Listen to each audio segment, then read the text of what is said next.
Hola. Hola, hola. Okay. Welcome everybody. Good morning. Thank you for being here in this seminar. This seminar is part of the Info Day of the ARIS project, which is a European project whose main goal is to develop some material, pedagogical material for teaching AI.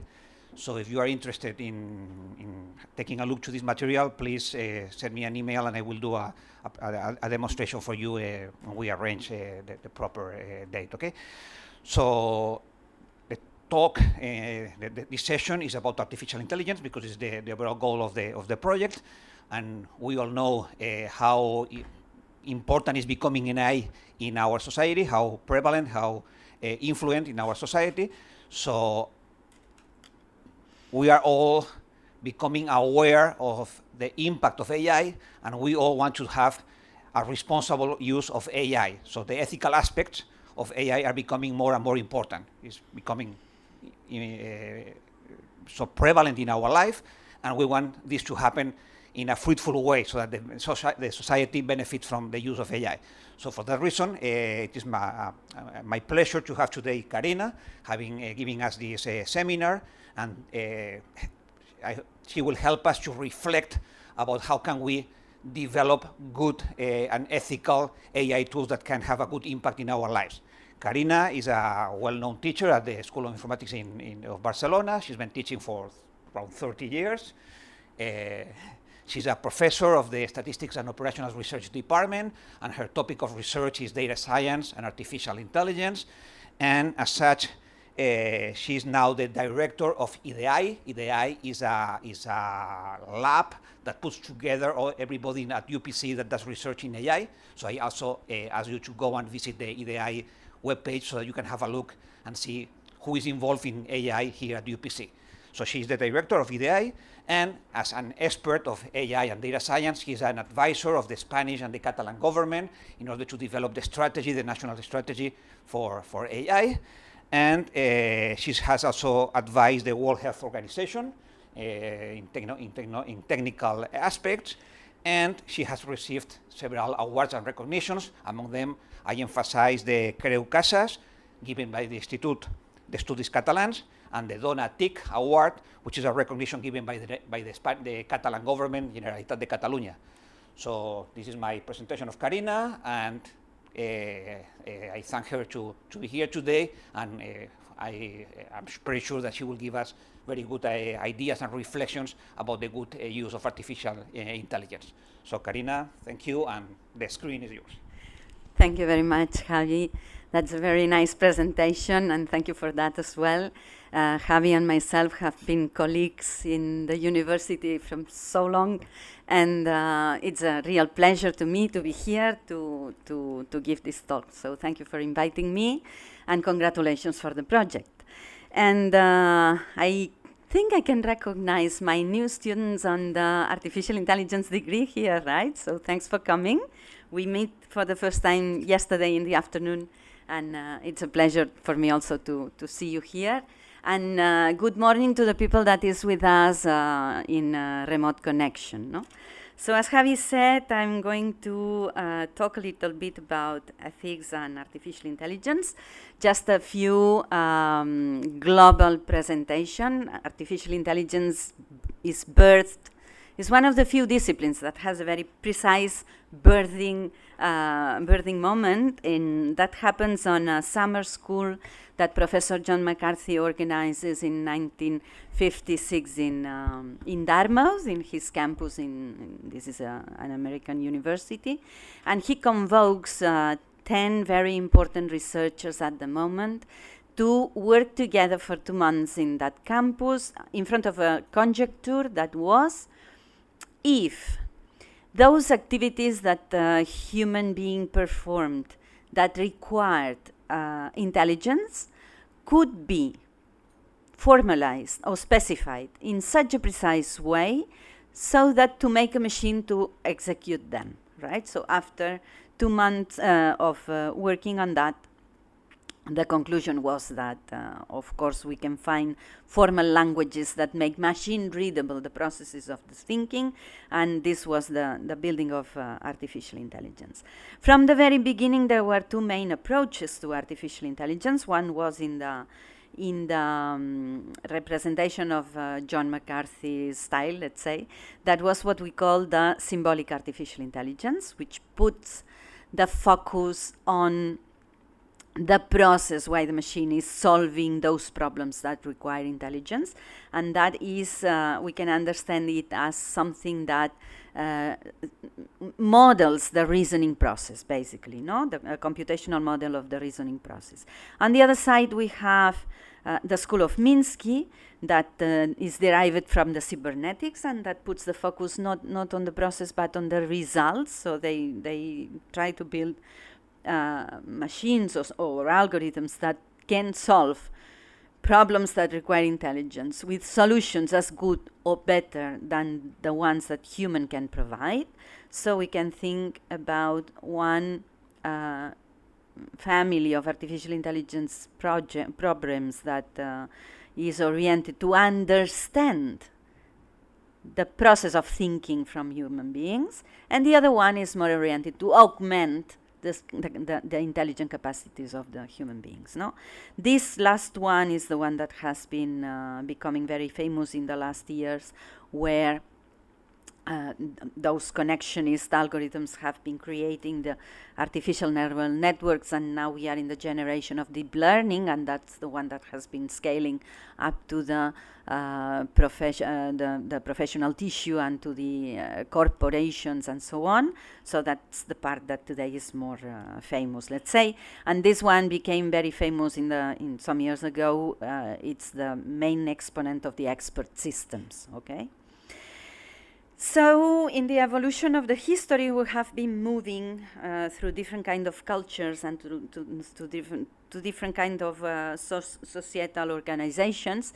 After the Industrial Revolution at the end of the 19th century, it seemed that the power and the value of the companies was to have those machines that were able to produce in quick ways the things. No, that was the industrial society. Then at the mid 20th century, we moved to information society, where we realized that the important thing was not anymore to have a more sophisticated machine than the other company, that what we know about the processes and how we are able to manage the information associated with the processes.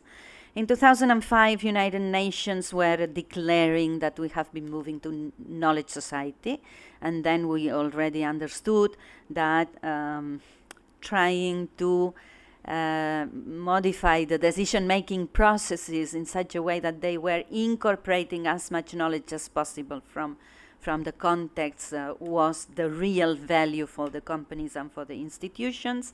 And now from 2018, just before the pandemics, the United Nations were declaring that we are in a digital society. So we are in the middle of what we call the digital transformation, by which most of the processes that surrounds us in the daily life and in the economical system and in the corporate system are now being embedded by technology and by digital technologies, and we are making the digital transformation of most of the processes we are using along our daily life. No, so we already are surrounded by artificial intelligence, and I can show you some of the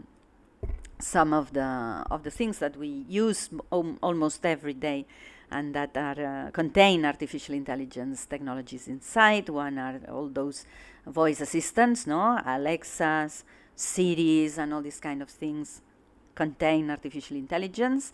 When we are using the GPS today, almost everybody is using the GPS to locate restaurants, to drive, and everything. And this is also solving, in fact, in a very modern way, one of the more primigenous problems that was tackled from artificial intelligence. That's the problem of planning, of how I have to concatenate different actions to move from an initial situation to an end situation. No? a final situation, sorry. We have these electrodomestics, intelligent electrodomestics, from which the Roomba is one of the exponents of a thing that is autonomous, that has artificial vision, that is walking in a house and is able to understand where it is in front of a stair to stop, and when it is in front of a door to pass through, or when it is going below a furniture and it has to stop as well before being blocked. And recently Amazon has been commercializing this new generation, that's the Astro. Astro is a small robot that is like a screen similar to an Alexa software put on top of something that has wells, so it moves autonomously through the house and can switch on lights and bring you Coca-Colas and these kind of things. This is something that we have here in Catalonia. I cannot tell the place, but this is for water treatment. So they have this enormous screen, plenty of sensors that are making continuous monitoring of the entire process of cleaning the water. And there are some artificial intelligence processes that work continuously on top of this sensor data, and that performs those predictive alarms, saying, for example, things like, you have to go to close that valve, because if not, after two hours you will have algae in the pool, or something like that. No, so they manage the water treatment process, getting all these assistance from artificial intelligence as well. Video games are one of the fields in which artificial intelligence is very much involved and very much developed. Autonomous cars seemed some science fiction, but last week the first transportation company in the United States has started a new business with lorries without drivers that are driving from last week regularly from Tucson to Texas every day or every week. And they are lorries with those merchandising size without driver, and this is already a reality, no? Industrial design has been used together with artificial intelligence to optimize the physical design of products, among them the jet turbines, for example, or other things. The Metro of Hong Kong has every day 10,000 workers that goes through the different points in the network to make reparations, and all this maintenance is, the need of maintenance is predicted by an artificial intelligence, but not only this, the artificial intelligence is also scheduling who is going where and why, and which are the routes that each one of the workers must do during the night to make these reparations. And this is working for some years ago, many years ago, and there is no human intervention in this planning of all those things. And of course, in medical image, we are advancing a lot on the diagnosis, the predictive diagnosis of diseases, and we have artificial intelligence that are able to see marks of cancer in images that any doctor with human view is able to identify, so we can advance the identification of diseases in a better way. Domotics and smart cities and all this ambient intelligence, where we have all those sensors that are sending messages among them, so we can know, for example, now here in Barcelona, we can know if my bus is coming to the bus station in the next 2 minutes or in the next 5 minutes, and I have time to buy to buy a drink or not before the bus comes, and so on. And these things are already changing the way in which cities are functioning now. And now we have this Industry 4.0, in which we are already trying to modify the traditional manufacturing into a more intelligent way, with a more intelligent use of the productive lines and all these kind of things, no? Then there is another kind of uses of artificial intelligence that might be more controversial, let's say. No? So most of you have been exposed to those recommendations on Facebook, on Netflix, on any kind of social network, where you have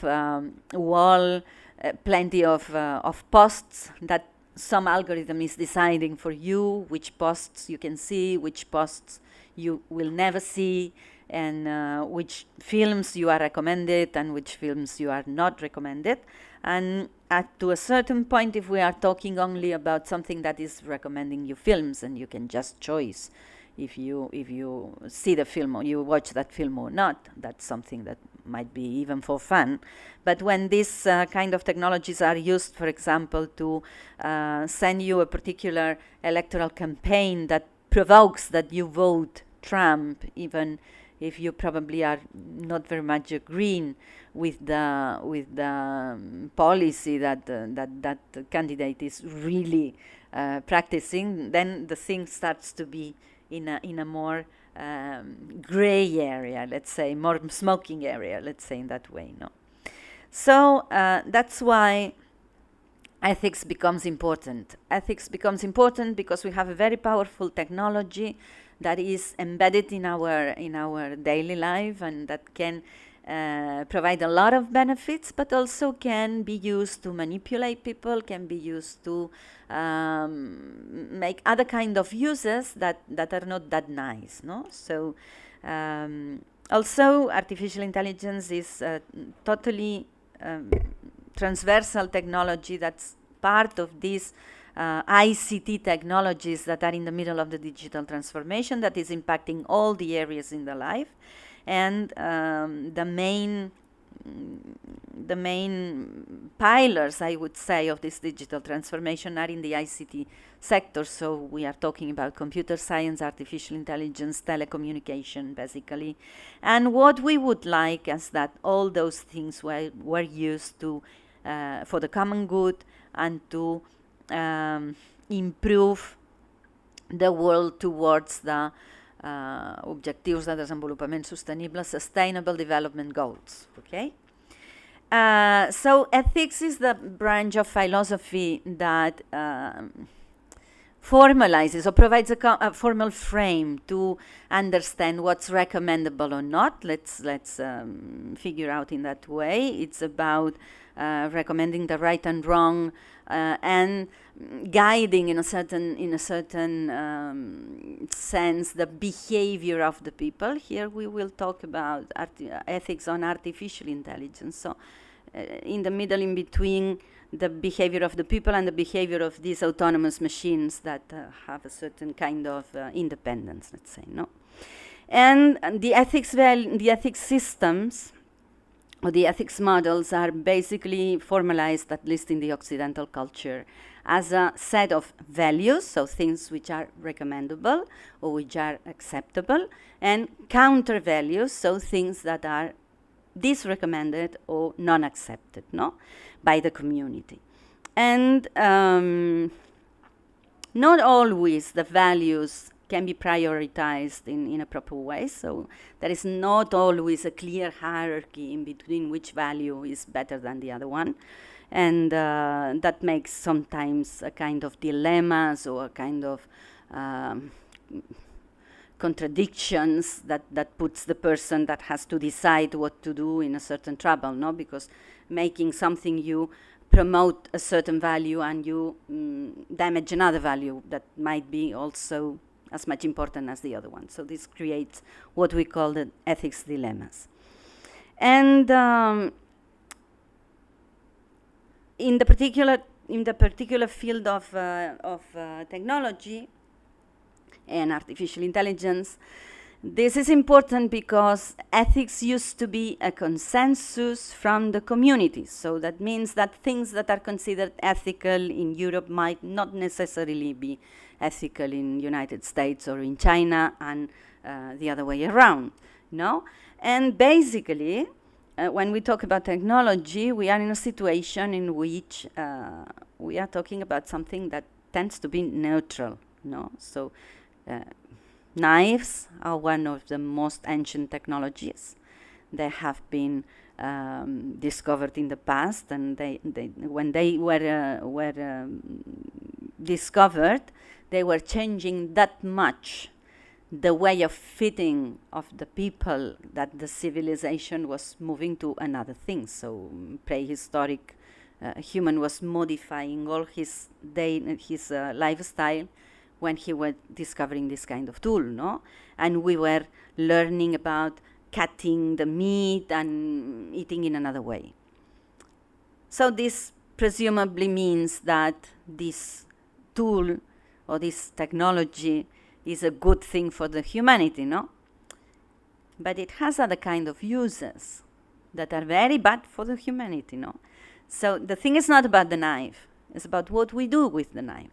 And with artificial intelligence, it happens the same thing. No? We are in the same situation. So we have algorithms that solve very complex problems that require intelligence, and depending on where we are putting these algorithms and which is the daily use we can do about that, we can have an ethical AI tool or an unethical AI tool. No? And that's why from many of the institutions, we are talking about the ontological codes of the professionals that work in that field, and ethics codes regarding the professionals, but regarding also the discipline itself. No? So in AI, it's very pertinent to have this kind of ethics regarding AI and not only the professionals, because AI is a technology that produces autonomous systems that are adaptive and that can learn, so they evolve along their life. And depending on the uses and how they learn and which kind of evolution is allowed on the system, there is a certain uncertainty that we have to cope just to guarantee that the systems are respectful with the people, no? So the European vision of artificial intelligence is that we would like, as Javi was saying at the beginning, a human-centered artificial intelligence where the person is in the center and everything is conceived as a service to help the person, that is applied for the common good. So we don't like artificial intelligence planned for pornography, planned for crime, planned for other kind of non-common good things. And it's very important to have a trustworthy systems, that mean that we can rely that they will be sure, safe, robust, and so on and so on. No?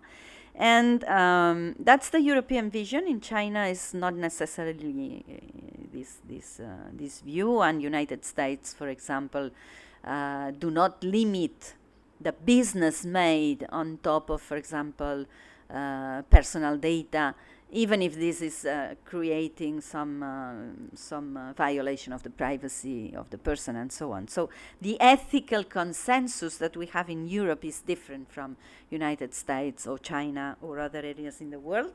So here our red line are the human rights. So the position of Europe in general is that we will promote artificial intelligence inside a respectful area for the human rights, okay?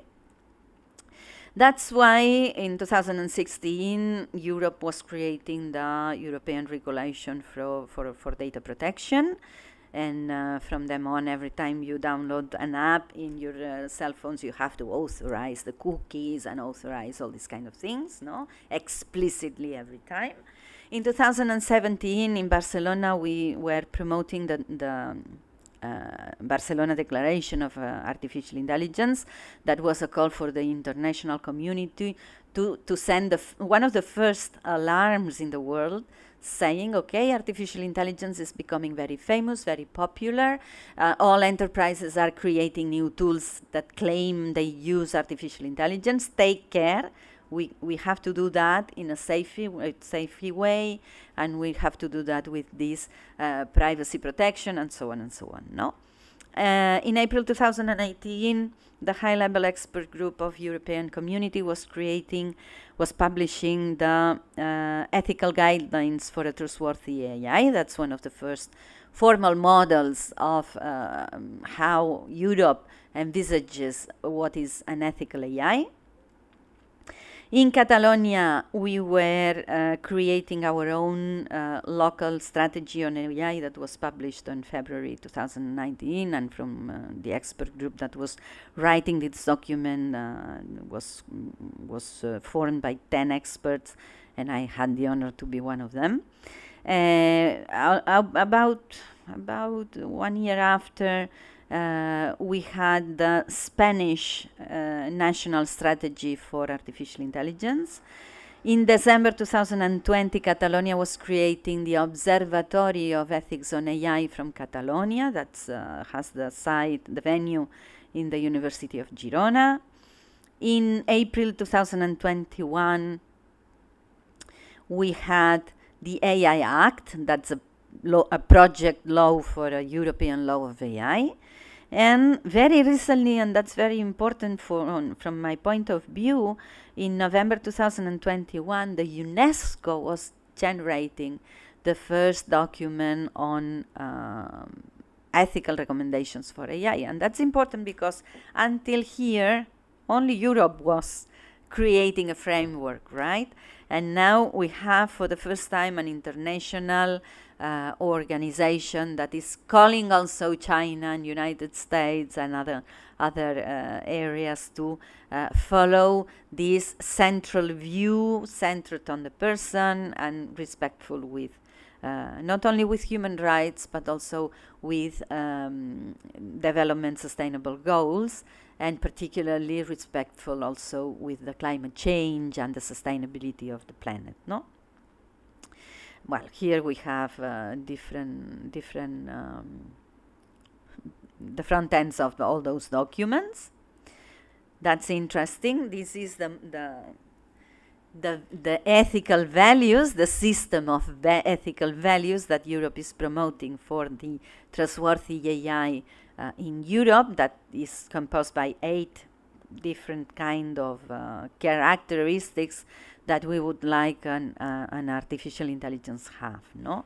So here we will see, wait a moment, here we will see some examples of what do we like to confer to artificial intelligence systems. One thing is to try to avoid that artificial intelligence makes decisions by itself and makes actuations alone. So when you are going to a bank and you ask for a credit and the bank says, no, we are not giving the credit to you because you look too risky to us. If this is a decision that has been taken alone by an algorithm, that might ignore some other particular things that a human being can understand and can evaluate and can make different decisions, no? So this is one of the new digital rights. So Spain is also pioneer on generating a digital rights document, and among them there is the right of every citizen to have entire knowledge or entire information about the participation of an algorithm in a decision of an evaluation to himself and why the algorithm has been generating a certain a certain evaluation. No, this is also happening in health. That's very important. So if a machine is understanding that you have a tumor or you are terminal patient and you are not receiving treatment because you are terminal, no, you have to die. It's very important that some doctor is getting other evidences between making the decision itself, no? So we think more about an artificial intelligence about an assistant to the decision maker rather than a decision-making process by alone. This excludes the autonomous systems that are related with robots sometimes, no? So if we have a robot putting packets or putting com es diu això, mercaderies, products in the shelves of a certain store in the night where people is out, probably we don't need to supervise any decision that this kind of artificial intelligence is taking, right? If we have to put a person supervising that thing, the functionality of the thing will lose all the added values. So we have to be careful when we say we don't want autonomous artificial intelligence. We have to exclude this kind of more physical devices that are trying to organize stores and these kind of things, no? When we talk about security, the second axis of this trustworthy AI talks about security. I can have you here an example that's more related with the technological security that we have to put around any kind of artificial intelligence that's using personal data. Here, we were organizing a virtual manifestation, a virtual exhibition against what is happening in Afghanistan. This was on last November, and I personally was leading the development of the web that will host this virtual exhibition all worldwide, okay? So we were conceiving a system by which if one of these small persons is free, and so you can occupy one of those exhibitors, but just by registering on a small form. And of course, to guarantee that people is real people that is joining the exhibition, and is real people that is increasing the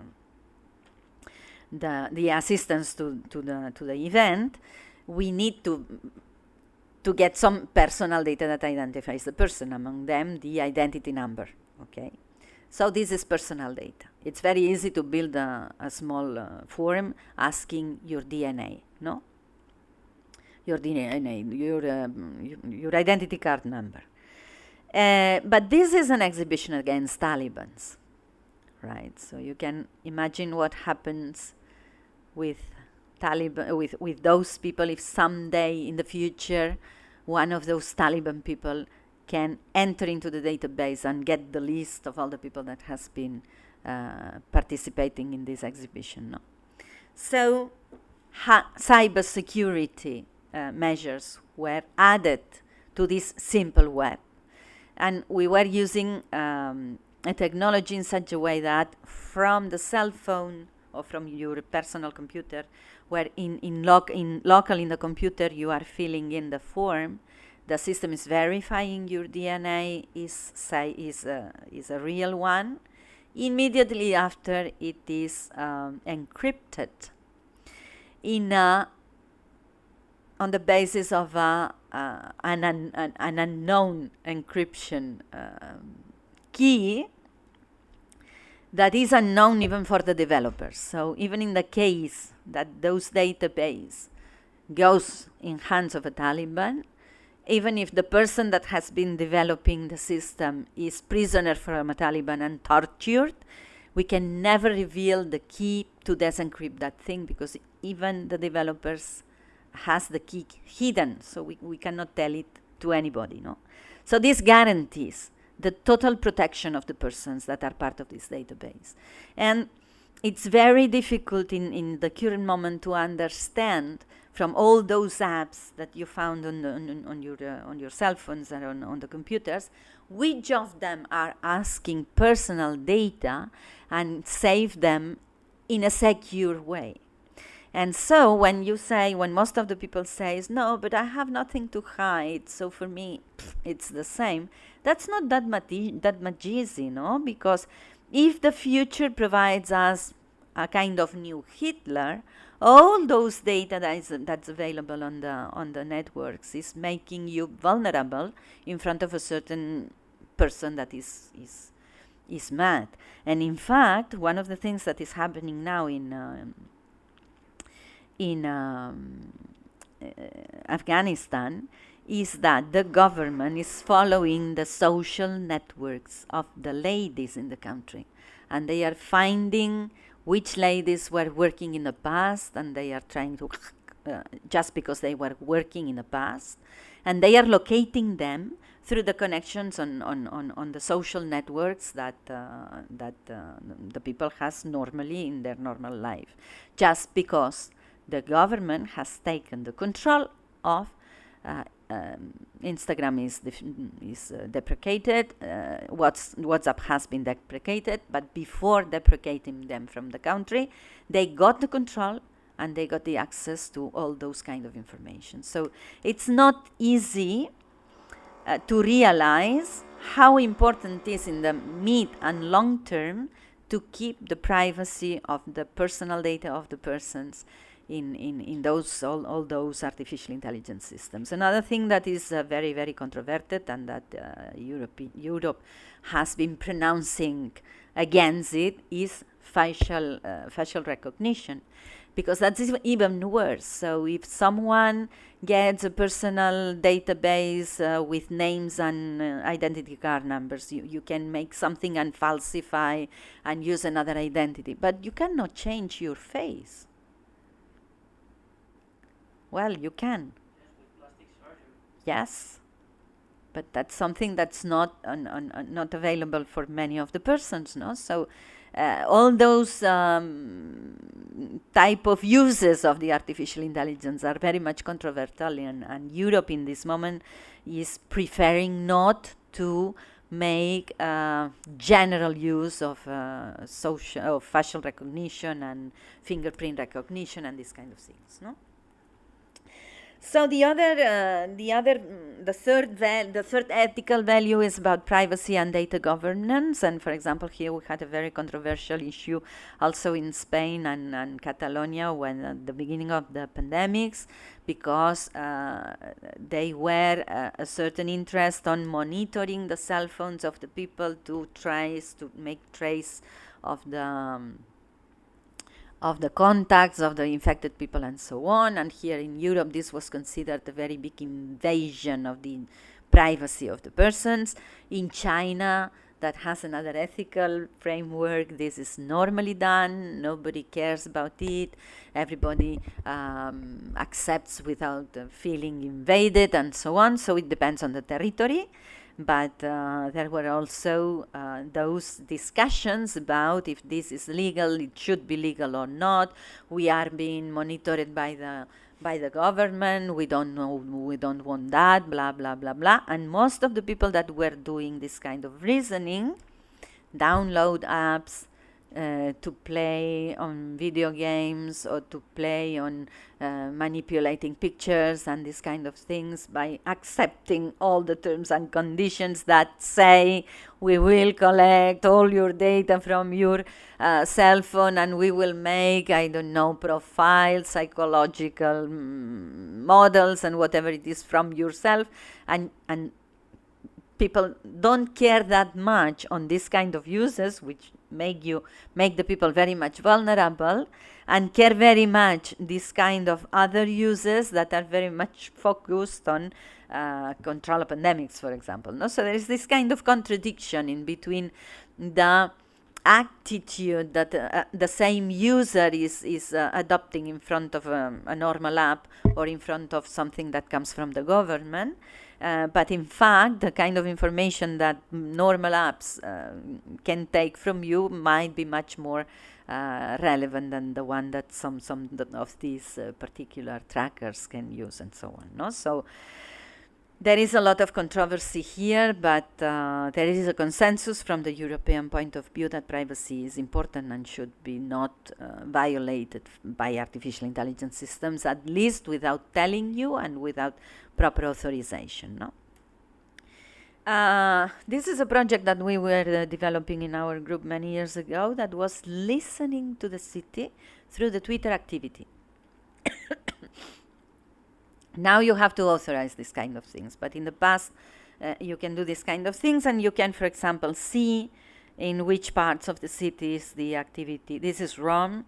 This is Twitter activity in Rome in a certain Friday night in a certain moment, and when the system is understanding there is something happening near the stadium, and we were developing all the artificial intelligence that were able to tag what was happening there, and in that case, the alarm was identifying a concert from Madonna, okay?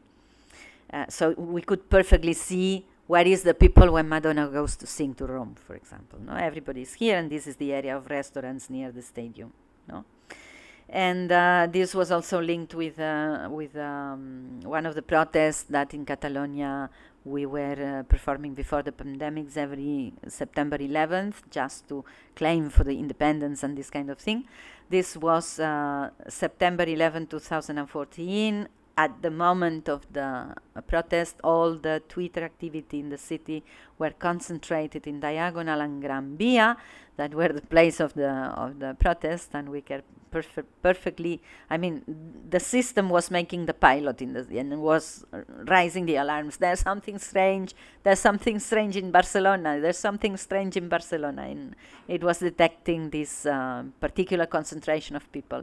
So, using artificial intelligence, you can understand from an automatic point of view what is happening in a city that's abnormal, and you can get an alarm, and you can decide if you have to send pompiers, firemen, or you can have to send traffic controllers, or you have to send police, or whatever you need, or because you can identify what's happening in a certain area of the city that requires management. No?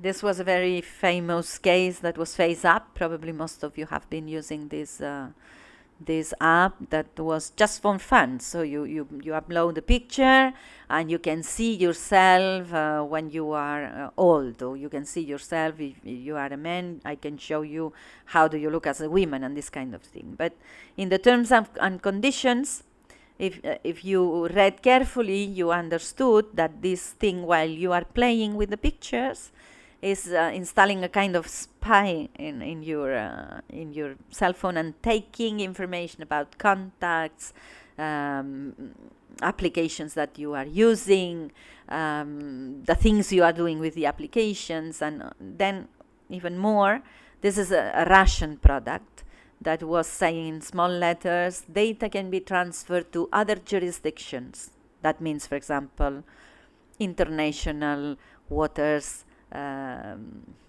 boats, where the servers of Amazon and other big companies are, just to be free of legal framework, because when you are out of Europe, European laws are not valid for you, are not acting for you. So some of those servers are just in the middle of the sea where no law applies. And they were declaring explicitly data can be transferred to other jurisdictions where other laws apply, and where things that are illegal in Europe might be legal, right? So some of those apps, not necessarily that one, but some of those apps sell the data of the users to be crossed with working activities or with consumption activities in retailers and so on and so on. And this is then used by those companies to send you promotions, or, for example, to say you will not get that job because we know that you are a quite, I don't know, emotional person, for example, because we got your psychological profile that we bought from a company that is selling your activity and making your profile, blah, blah, blah. No? So take care about these things, because here we are forbidding this kind of uses, but out of Europe are still legal. And when an application in Europe is sending data out of Europe, even if we have not given the authorization, these things might happen, right? So now in this European project law of artificial intelligence for Europe, Europe is trying to activate a regulation that forces all applications and artificial intelligence operating in Spain, in Europe, fulfilling the trustworthy AI model. So by the moment, if you download something that has been made in the United States, can do things that here are forbidden. In the future, if this law is approved, this will not happen. Okay, so that's something that might be helping in the future.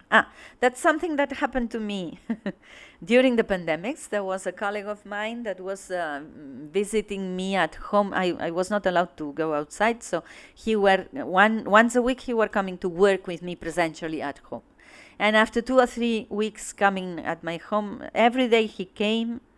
We were talking on statistics, on the R package, that's our programming language, and we were having technical conversations. And in the nights, the day he was at home, in the nights when I was opening my Facebook, I always receive a promotion to follow an R training program, an art training course. And it was so strange because I'm teaching of that. I'm teaching that, so I don't need courses on that thing. No? But 1 week I received this announcement, next week another day this announcement, and the third week I was checking if he has the Siri open in his cell phone. So the Siri was understanding we were talking about our system and was thinking, they might be interested in getting a training course.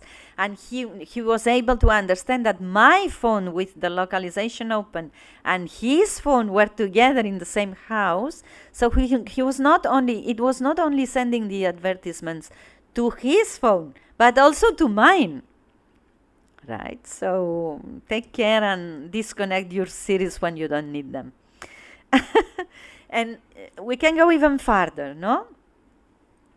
Even without personal data, we can make people vulnerable in a certain way. So one thing that is public is the water consumption, or water companies knows how many water you are spending every hour in a day, because they have the monitoring of the telemetry. No, before they were reading once a week or once a month. Now we have continuous monitoring. So everybody knows that in the afternoons or in the evenings, when the film is entering in the advertisement period, people goes to the washroom, goes to the kitchen and uses water. So the peaks on the water consumption in the evenings are indicating advertisements periods on the TV. So with this information, you can know which is the channel that a family is watching every night, right?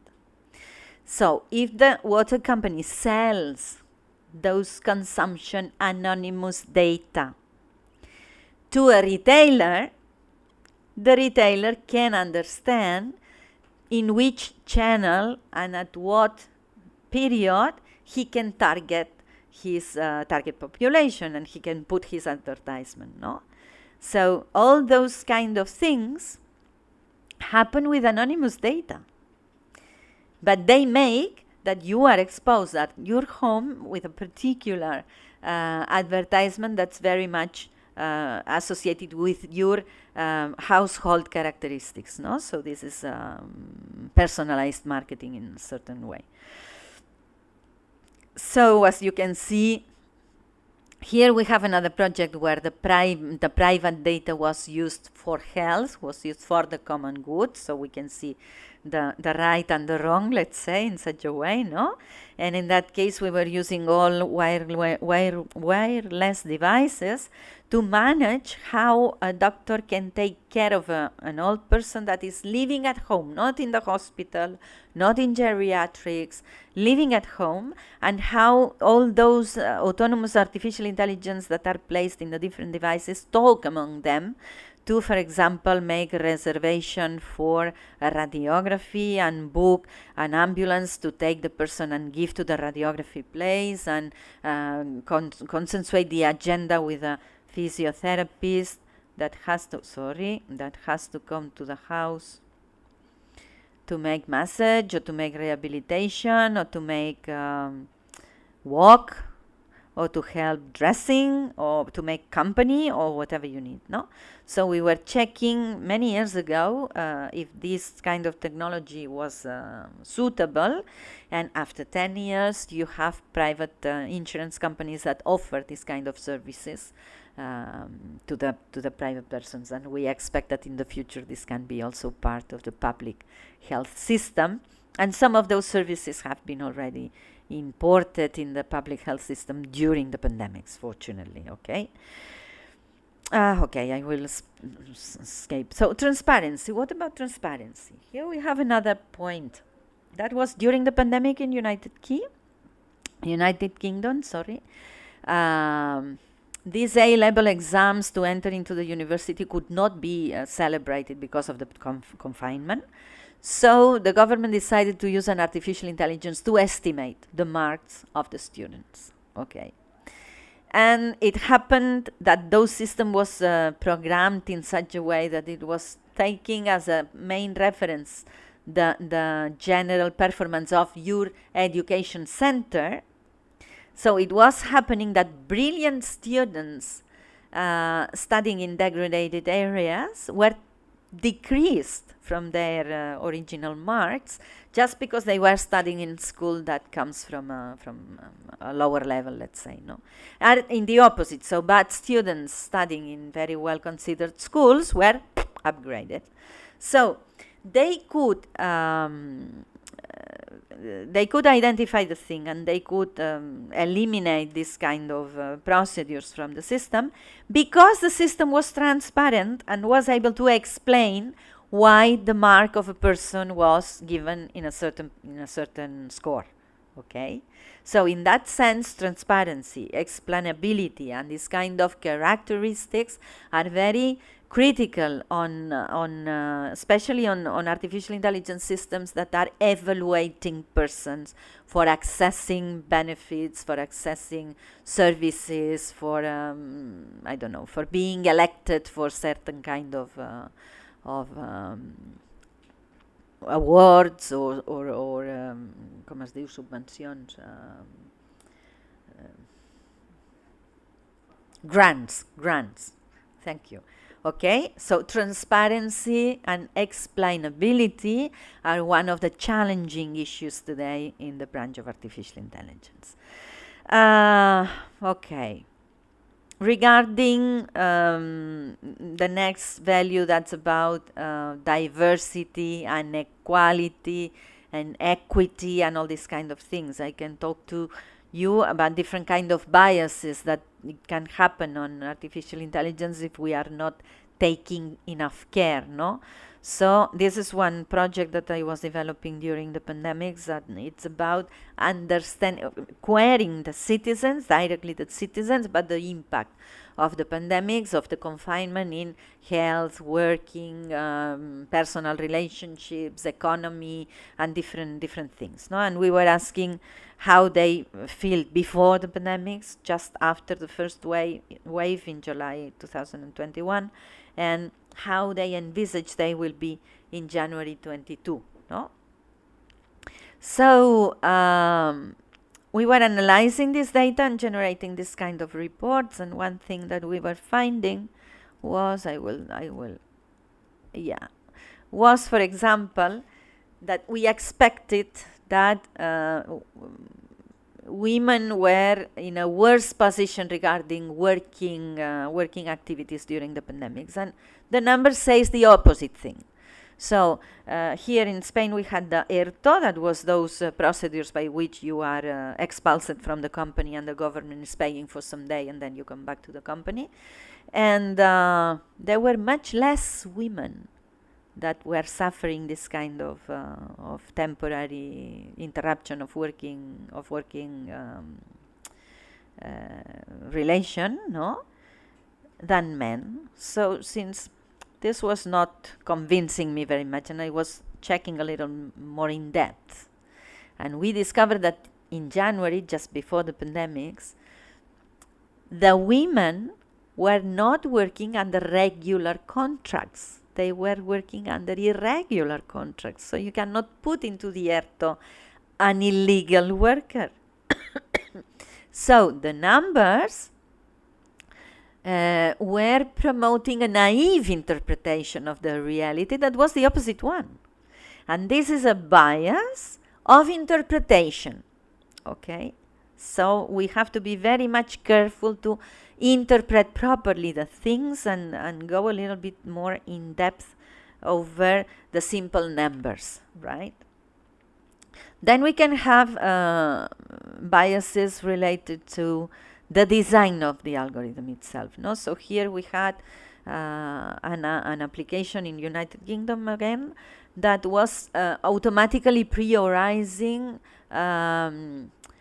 the emergency system in a hospital. No? So you go to the hospital, they ask you some things, and then there is an artificial intelligence that says this person will be treated in position 3 or 4 or 7 or 25. No? It was happening that the criteria that the artificial intelligence was learning for making this prioritization was to prioritize those patients with more probability to get cured in a shorter time.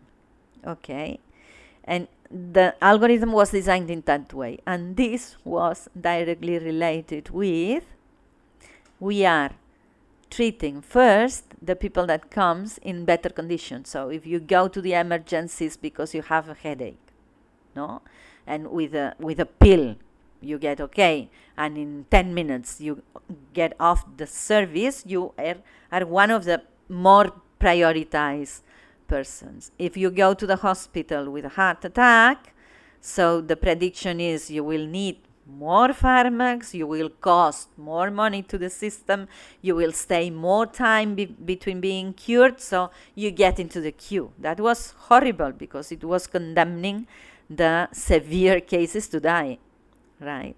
And if you put on top of that the main trend of women is to delay the entrance in emergency services, they tend to enter when they are in a more severe condition. The numbers were showing that mortality on women were higher than men, right? So this is a bias related to the design of the algorithm, and it is a bias that might be related to gender or not, but we cannot use this, we cannot put this kind of algorithms that make these differences between the rights of the persons on real hospitals. No? So we have to be very careful to try to incorporate all these ethical issues on the design of the algorithms from the beginning. No? Another bias that we can find is related with training data. It's the other point that might generate a lot of bias in artificial intelligence system, and is one of the most famous. No, one is just because we don't have the women data available to include in the training system. So women is not represented, and so the artificial intelligence is learning what happens with men, and women is also given low scoring on the recommendations. And one thing is just because most of the times we can't even know if a register on a database belongs to a man or to a woman, because we, for years and years, have never been registering the gender of the persons in the databases. So if you are going, for example, to create an enterprise, you provide a lot of economic information, but the databases of the commerce chambers do not have a field that say enterprise number 55 has a CEO which is a woman or which is a man. So you can even perform the analysis to see if the situation of men and women receiving, for example, investment rounds is the same or not, because you have to mark the sex of the persons manually, because inducing the gender of the person from the name is one of the most difficult learning tasks from the artificial intelligence point of view. So doing this in automatic way generates a lot of errors, and it's not trustable by the moment. No. So we need to incorporate the information about gender on the databases everywhere, just to be able to understand if there is equality or not. And also we have to add in some databases new information that are never represented, that permits to identify particular problems of women. So for example, in any working database, you are queried if you have third persons that you have to take care of. So we can never compare, for example, the key performance indicators of professional trajectory between women and men. We can never incorporate the information if the woman has been conciliating because he has kids, or he has an old person with Alzheimer, and he couldn't work at the same rhythm of the men. No? So just because this kind of information is never in the databases. So this is another thing that we have to think about to make ethical artificial intelligence. And the other one is that data might be available, but just because you take the data just by case, you are not building your training database in the right way. No? So, for example, many years ago, this Google Photos had to be deprecated just because it has been trained with photos from the people that were in the company when they were creating the algorithm, and those people were majority women, white men and young. So the system was perfect identifying white men and young, but was working very bad when identifying black men or when identifying old women. No, so they were tagging black men as gorillas, and they had to eliminate the system from the network. No. More things about this was very famous as well. The curriculum intelligent assistant from Amazon that was trying to make a first selection of promising curriculums just to enter into the human resources processes a small part of all those inputs that they receive every day, and they were training this intelligent assistant with the database of employees of Amazon that were giving them better performance indicators. All of them men, right? So what was the artificial intelligence learning? Better employees, all of them are men. So what was it doing? If you were a woman, you got you got penalization. So you were never recommended for the job. So you were never arriving to the human resources process, and you were never getting the opportunity to compete for the position. So when they discovered that thing, of course, they had to eliminate the system. But in that case, the problem is not the design of the algorithm, but the composition of the data that you are using to train the algorithm, right? So we have to be very much careful of building databases that are representative of the real target population that we are trying to use for the application. No? Here there is another example of biased data for training. That was a bot that was launched from Microsoft to the network to train with the conversations in the network to learn how to make written conversation in a chat.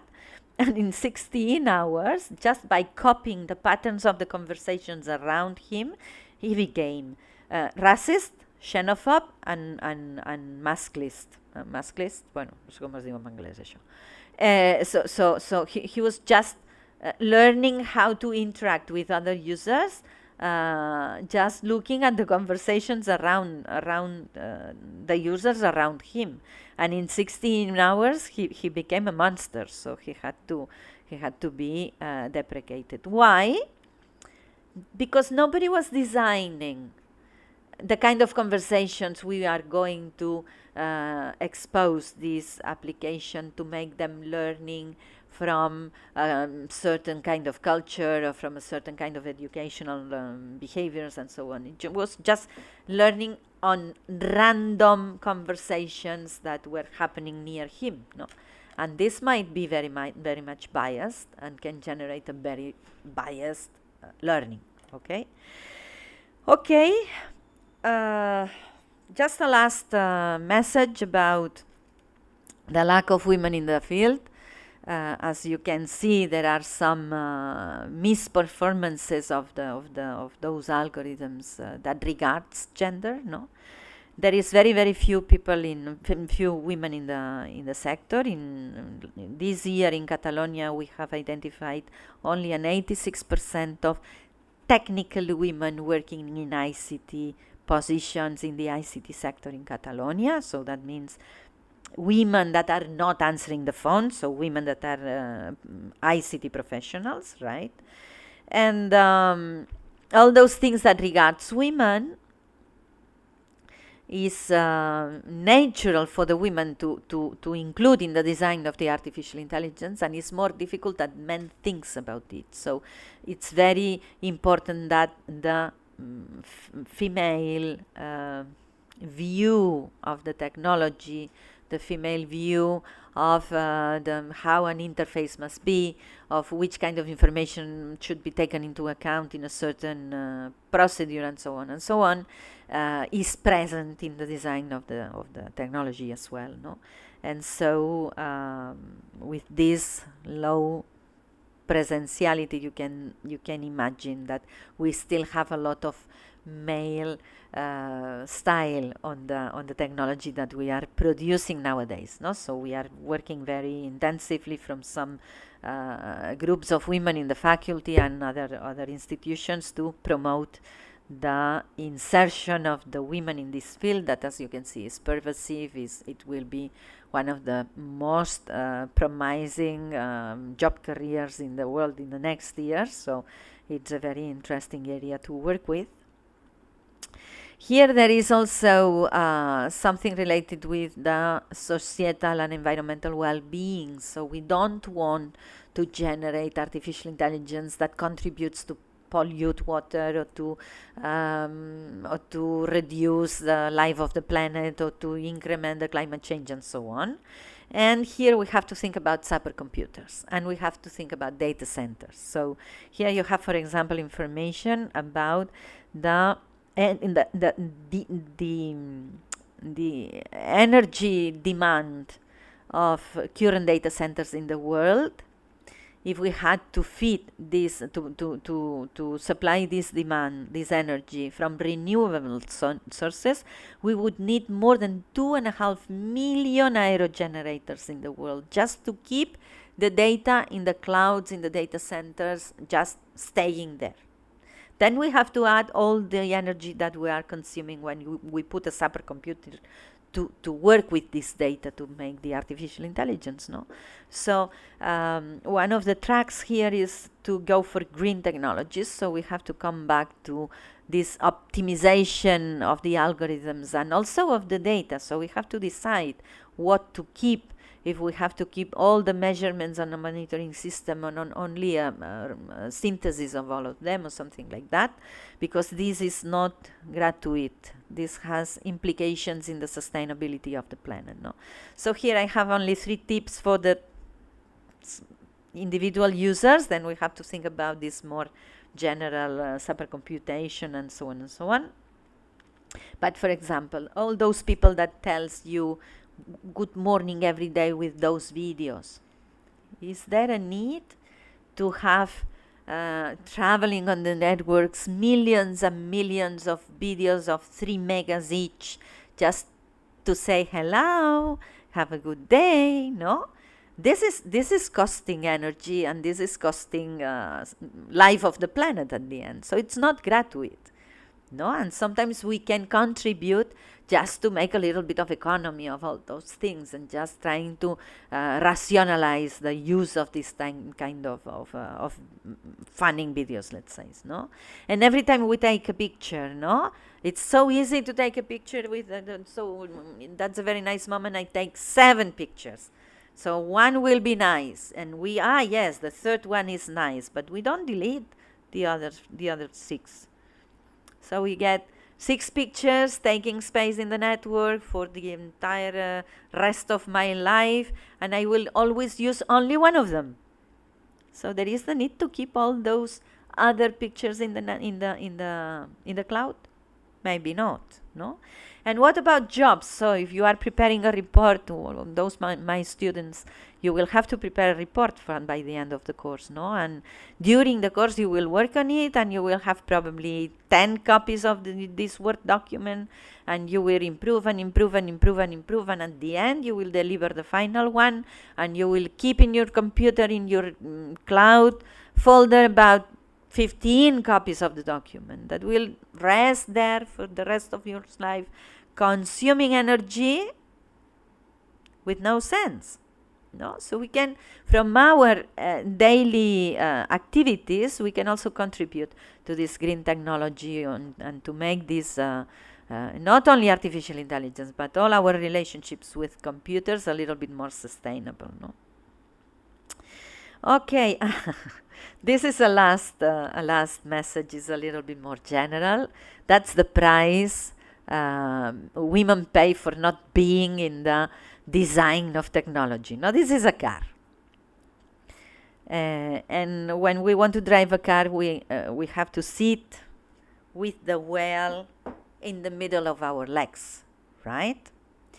And that might be a comfortable position for sitting for men, but it's not comfortable for women, particularly if we wear dress and we don't wear trousers. No? You can imagine that in the 20s, when the cars were conceived, there were no women in the design of that new tool, no? And men decided that this is a nice composition of the thing. And women received this tool, and we are using it, and we received, and it is like that. We are not discussing if this is nice or comfortable for us or not. We are just using, we open the legs and we drive, no?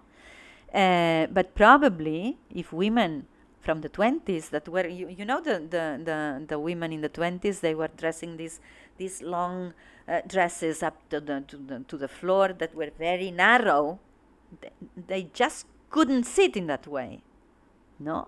So probably if a woman have been there designing the cars will not be in that form, because she would have realized that this is not possible. Women cannot use that thing in that architecture, because we cannot open the legs with long dresses, no?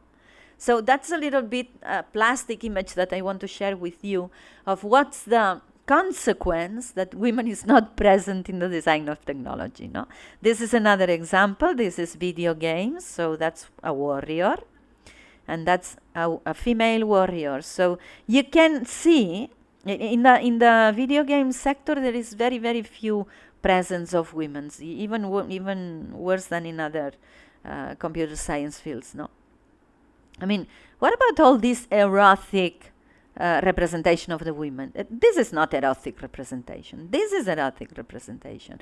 Why? Because there were no women in the designers team, right?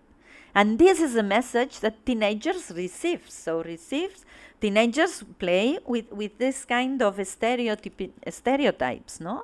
And this has other consequences, no?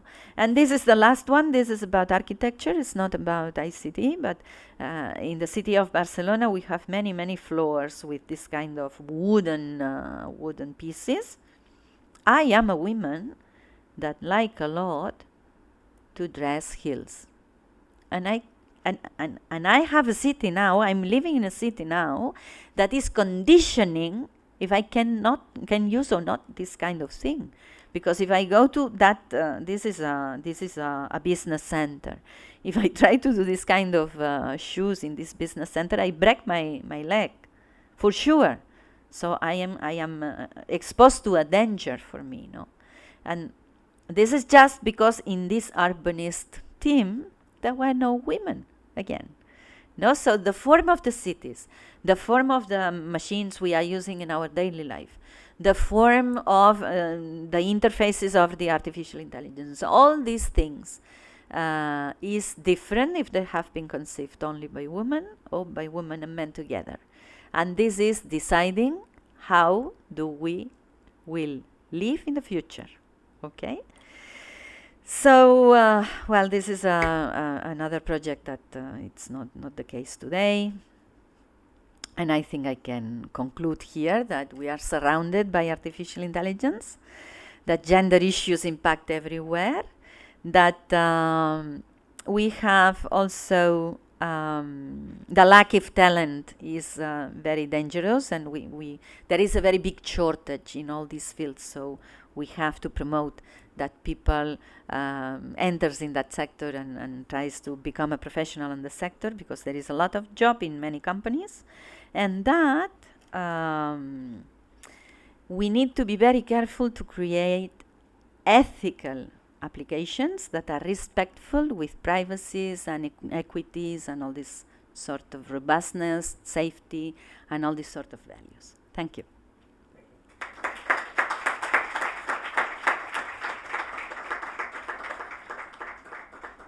Okay, so maybe we have time for some questions in case. Is there anybody here having any question? I have a question for you. Welcome. Okay, my question is about, we are all engineers, and typically engineers follow orders. So why should we care about ethics? So if I work for Facebook, shouldn't Mark Zuckerberg be the one worrying about ethics and not me as an engineer working for ethics? And even going one step higher, is the problem ethics or laws? Should Mark Zuckerberg worry about ethics, or the society should develop quickly laws so that he doesn't have, I do not, as a Facebook user, I do not depend on the ethics of Mark Zuckerberg? That's a very deep question that requires a calm answer, because by the moment, of course, I'm not sure that the best scenario is to have a complete regulation of that sector, because even if you can develop a lot of laws, when you develop laws, then you have to develop also the mechanisms to control that the laws are fulfilled by the enterprises and professionals and whatever, no? And this is not that easy. I mean, even in the case, let's imagine, no? Even in the case that we develop this European law that says all the artificial intelligence applications operating in Europe has to fulfill all those laws, no? But if you get something in your computer, in your cell phone that comes from China and do not fulfill the law, who will identify that? I mean, the user is the single one that can realize that this is not ethical enough and can report to someone. But it's very difficult to think, from me, I think it's very difficult to think that we can guarantee an ethical framework based only on laws. And here in another context, we have an example here. So in Catalonia, we have very powerful gender-based law that nobody is respecting, and it happens nothing. I mean, for years the law is enacting, everybody is violating the law every day in every company, and this is not helping much, no? So laws, of course, from these ethical frameworks that the European Commission is and the UNESCO are creating, it is nice that we develop the legal framework. This will be slow, and it is something that we have to do as a society.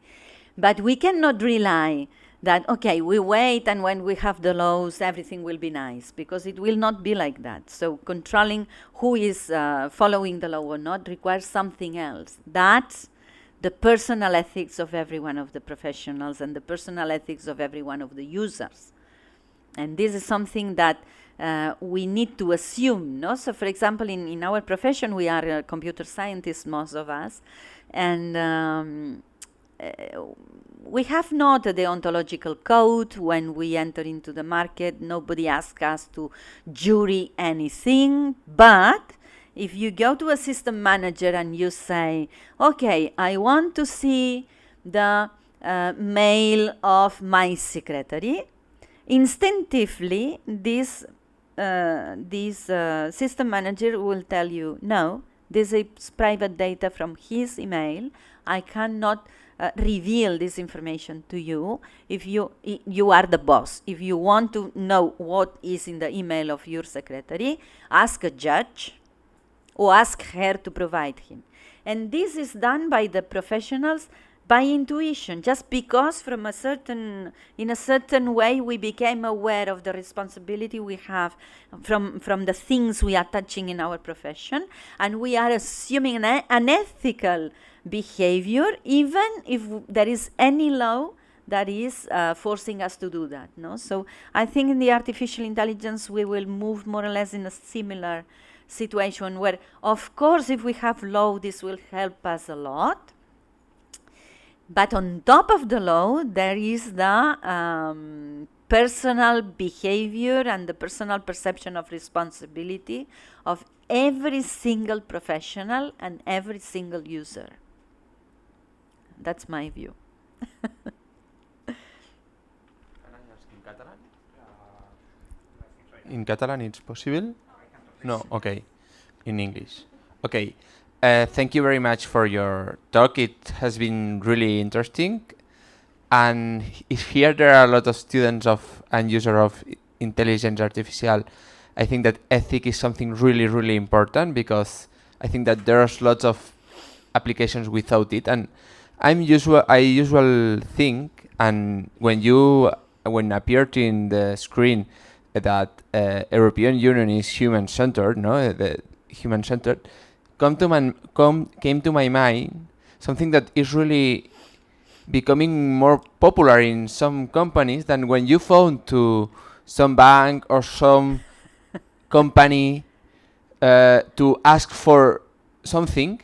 Before speaking to a human, you being a lot of time, and you lose lots of time speaking with a machine. And this is something that I really do not understand, because this artificial intelligence become nervous yourself. There's lots of people losing job, and this is something that I think is not ethics. This fund. So it's to speak here.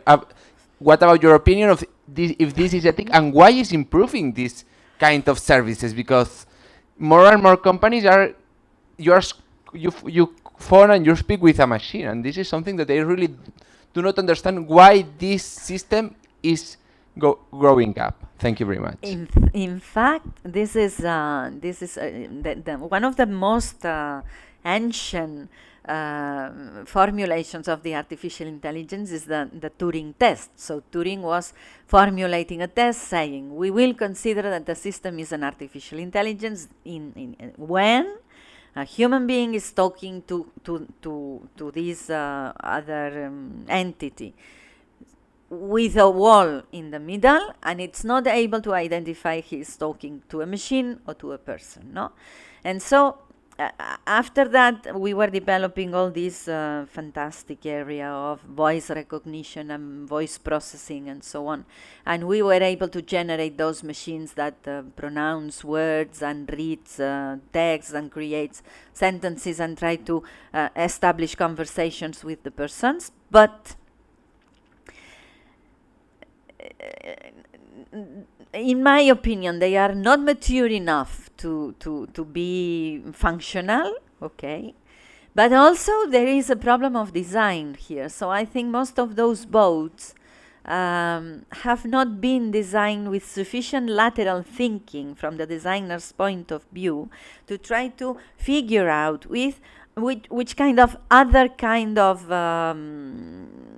answers expect or questions can make the user, so that when you are interacting with a chatbot or with a bot, you really have the experience that you are having quite a normal conversation. No? So in my view, most of those tools have been developed in a quite, let's say, those practice that we have in the field, that's building the minimum viable product. No? So this means that minimum viable product is solving the general problem, but it's not solving the exceptional situation. So in conversation, you most of the time are in an exceptional situation. So if you are talking to a minimum viable product that's a bot, you get a horrible conversation. And Yes, you are right. This is one of the things that we should probably try to improve in the future. Absolutely. Oh, yeah, we have experts on natural language processing here that can probably provide a very nice view on that. Yes, I think that the question was, in fact, about losing jobs. No? So we have a horrible system and losing jobs. So it's a very bad combination. So, but I think that this is not a problem only of artificial intelligence, this aspect of losing jobs. Every period in the history of the humanity, you add, there is a progress, the industrial progress, the technological, so always we have the same problem, losing jobs.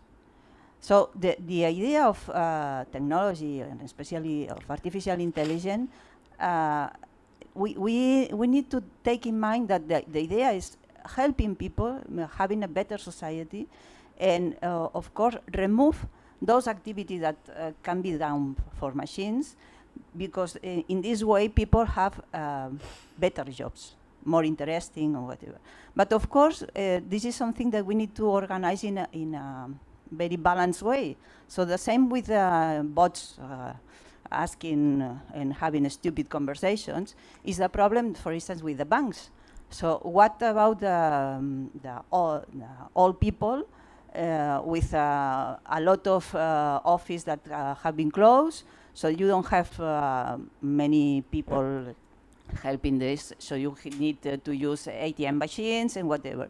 So I think this is more general, not only about artificial intelligence, it's about how we use technology to improve and to get better society, but of course, without losing, it's not losing jobs. We need to change the jobs, and then having, of course, people with jobs. So yeah, in fact, what you are saying, Nuria, is very much the key of the problem. And in fact, in this trustworthy AI framework, one of the last values, ethical values, is diversity and equity, and this involves inclusion.